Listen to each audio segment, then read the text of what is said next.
What is up, Noy? So, nandito na tayo sa part 5 ng ating project Wave 125 na si Wahid. So, ito na yung mga ika-carbon, naguhit-guhitan na nila. Pero, nag-try na si boss dito. Ito yung harapan natin. So, punasan na to ng resin. Lalapatan na lang yan mamaya ng carbon para makita nyo. So, ipinaano talaga ni boss yan para matesting. Tapos, mga outer naman, pa-primeran na lang din. Ito. Yan. So, pa-primeran na lang din. Lahat nung nakita nilang basag, ito kasi, nung niliha nila, lumabas yung mga bitak. Ngayon, ginawa na lang ng paraan, pinunasan na rin ng resin ba yun? Ano, okay na yan. Pero malalaman pa natin yan kapag primeran kung anong itsura. So, ito lang yan sa may 1 carbon. So, meron ditong ginagawa sila. XRM Trinity. Ba to? So, galing ito. Yan. Sama yan ito. So, galing pa yan ng Dumaguete. Isipin nyo, Dumaguete pa. Dito nagpapagawa sa North Caloocan sa 1 carbon. So, alam natin talaga na quality yung gumawa rito ka. So, pinay-prepare lang ni boss yung pa-primeran. So, kung mapapansin nyo, Noy, 'di ba sa normal na wave na kaha nakakalas to. Ito, hindi ko na pinakalas kasi dun sa pagkabili ko, naka-fiber na to. Ayan oh. Pinaiber na nila, buo na. Ayan, sabi ko kay boss, buuan na lang pagpintura para isang kalasa na lang. Pati itong isa, pinabuo ko na din. Ayan oh. Pinabuo ko na rin yan. So Noy, habang nag-aantay, so magmi-milk tea muna tayo. Gusto niyo ba ng milk tea, Noy? Sagot ko na. Ito. Yan. Kala mo milk tea, no? Yellow na lang. Primer yan, Noy. Primer. So nandito na tayo sa studio ni 1 carbon. So prepare na. Tapos meron na rin doon. Ayan. Ready na. So ulitin ko, primer lang yan ha. Baka mamaya magtaka kayo, bakit kulay gray? Primer lang po yan. Primer lang yan. So, dyan pa makikita kung ano pa yung mga problema. Kung may bitak sa kaha, tapos kung may reaction, yung dating pintura. As of now kasi, maganda naman yung pagkakaliha. Tinanggal naman nila talaga yung mga pintura na una. Not unless sa mga konti na yan. Basic naman na yan. Maliit na lang yan.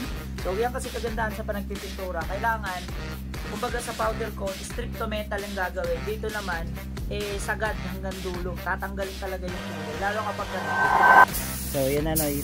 Pinaprimeran na. Ganda rin ang primer, no?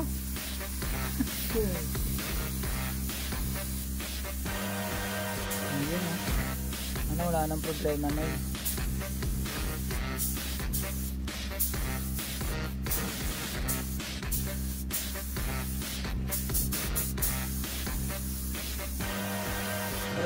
Tulad niya na yun. So may problema agad, nakita ka agad. So mamasilyahan pa yan. Kaya napakahalaga, Noy, na napakahalaga na nagpa-primer. Smooth lang kamay, oh. Yan dapat pag nagpipintura, Noy, smooth lang, oh, bawal lang inginig.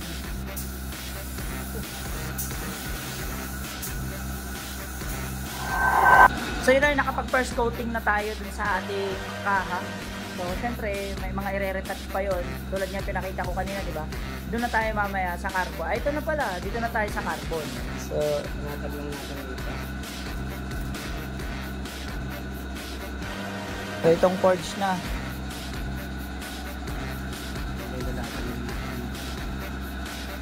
So, meron kasi isang carbon na hinuhulmahan talaga para maging carbon talaga yung clearance niya. So, iba naman yun. Ibang category naman ng carbon niya. So, ganyan pala yung itsura. No? Ang pangit, no? Yung itsura. Tapos, iba-vacuum pa yan. Tapos, papatungan pa ulit yan. So, pag binacuum pala, Noy, kailangan pala may cover. Galing. Ayun, no? Kailangan pala ganyan. Pero, matatanggal ka mamaya. Galing, no? Ganyan. So, ganyan pala. So, sealed yan, no? Yung sealed. Tapos, ganyan ang pag-vacuum pala. Para nga naman pala, tsaka lumapat, no? Bagay hihigupin niyang vacuum na yan yung hangin na nasa loob, tapos mapipipiyan. So, Noy, pansin mo, kapit na, oh. Ubus na yung hangin, so tatanggalin na niya. So, lumapat na yung ano, yung carbon tsaka yung flakes na nilagay. Kita nyo naman sa camera. So yun, ito yung, di ba kanina nakita nyo, nilalagyan niya ng carbon. So, lalagyan ng mga flakes sa ng carbon. Ito naman, lalagyan ng resin. So, may tamang sukat pala yan. O, ayan yung, ang tawag dyan, boss? Resin. So, ayan yung resin. Resin. Na may toner. Para saan yung toner? Pampa? Pampadim. Okay. Tapos, after lagyan ng resin yan, lalagyan na yan ng flakes saka ng carbon, di ba? So, yun yung magiging process. Pagka ganitong plain lang pala, 8 lang patong yan. Pero kapag ka ganon, 12. Ang dami. So, kung yung 8 quality, ano pa yung 12? Pero hindi naman yan bibigat kasi manipis lang naman yan. Tsaka mapaplat pa yan ng gusto eh. Mamaya pakita ko dun yung sa isa na sinalang. Pakita ko sa'yo mamaya. So, yan. So, yan yung parang nakita nyo sa akin sa part 4 na vlog na nagpupunas siya ng ano. Pero yun naman, meron na. Dinagdagan niya lang. Ayan, lumapat na. Yan. Ayan, dumikit na nga, no? Ayun, dumikit na. Ayun. So, lalagyan na ulit yan ng racer. Ano? Clear na racer. Oo, clear na racer. Napupulol talaga ako doon. Tapos, pag nilagyan ng clear yan, papatungan ulit yan, diba? So, maraming proseso talaga. So, ayan na, clear. Dampi-dampi lang, no? So, sa ngayon daw pala, nagdampi-dampi lang para hindi masira yung tela, yung mga carbon na yan. Pero sa sunod daw, kahit gano'n na daw yan. So, ito na siya, Noy. So, papatuyuan niya ng 2 hours. Pag papatuyo pa lang, matagal na. 2 hours. So, yan naman, Noy, is hindi yan may flakes. Plain lang talaga siya. So, yan, nilalatagan na niya. Kita mo lang. Ayan, so, yan siya. So, ito, Noy, nakat niya na. Ayan. So, ngayon, papalapatin ulit yan. Ilalagay ulit yan dito. Para sipsipin yung hangin yan, ma-press lahat ng nilagay dyan. So, dito naman tayo sa pintura na primer. Nakadalawang coat na daw si boss. Yan. Ayos. Ito nakisama yung ano. Walang mga bitak, no? Oo. Ito. Ito yun. Bali ang gagawin natin yan, kukut-kutin natin sa nasilya, no? Ano makisama, walang mga bitak-bitak pero repainted yan, ha?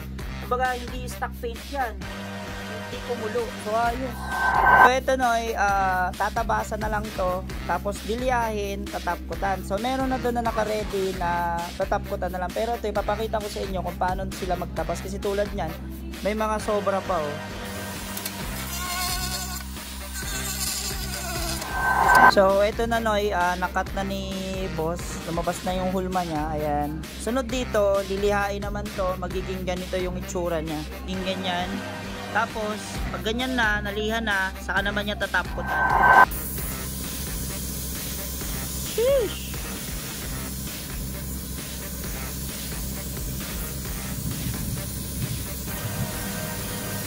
Solid.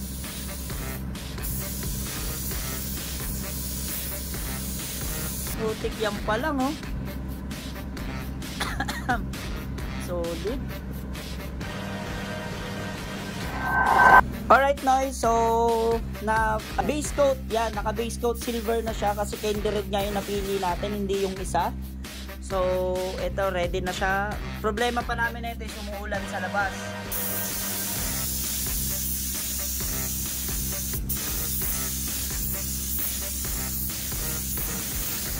So, first coating pa lang yan ay ng candy red, ha. Hindi na natin ipapakita sa inyo yung full coat. Antayin nyo na lang yung result.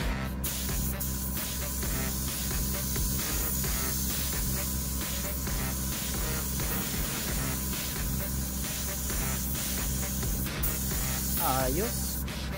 Para siyang mamink-mink ng konti. Kaya, kayo na humusga kung carbon or repaint. Again, sa lahat ng nagtatanong, so ang Facebook page nila is One Carbon. So wag na kayo sa akin mag-inquire kasi hindi ko alam ang presyo. So direct doon na kayo mag-inquire kay One Carbon. Ayan, no? Shish! Trick na yan. Solid.